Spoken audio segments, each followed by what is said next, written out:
كيلو يا ليل لقينا هالفتحة ودخلنا فيها. صحيح صحيح بس كل شيء مشبك وكل شيء مصقصق. لا بس انه ترى مكان زين. الحين تدري إن أهل جدة مثلنا بعد؟ والله يقولون البحر مشبك كله. لا تقوله. اي والله يقولون الحين أهل جدة إذا بغوا يشوفون البحر راحوا المصر وطلعوا على البحر من هناك. الحين جدة في مصر. وش اسوي بذا؟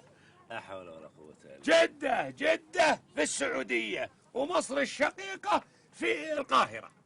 والقاهرة في جدة. راح دور منصب تنخرة وانا ابوك عطمك. كل يوم خلاص ما بروح. المهم ما اقول لك هالامور ذي ما ينسكت عنها.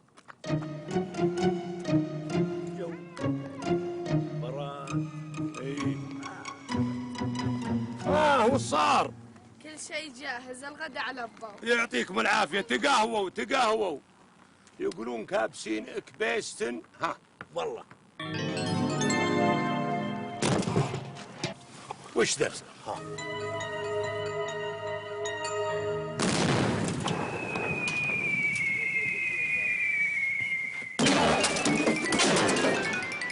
الكبسة هذه كبستنا. يا ربي لا اله الا الله.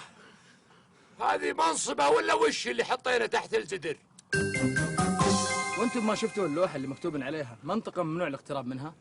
والله يا طول العمر ما شفناها. اي والله العظيم احنا ما صدقنا ولقينا ذا الفتحة ودر عملنا فيها. أرض الله واسعة وكبيرة، ما لقيت ولا المكان هذا؟ أطويل العمر وين نكشت فيه؟ من أصبحنا وحنا ندور اسألهم. نعم. اي والله ندرنا واجد. ندور نبي أرض نكشت فيها ما لقينا، كله يشبوك. على كل حال الحمد لله على سلامتك أنت وربعك. يلا خذ ربعك واتكلوا على الله من هنا. هذه منطقة عسكرية ولا تكررون أنكم تدخلون مرة ثانية هنا.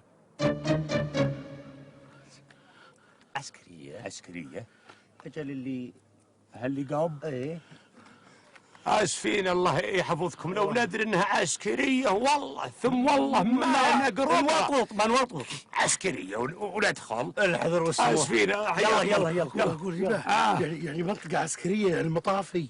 مطافي. شلنا اركبوا. مناك راح مناك عسكري.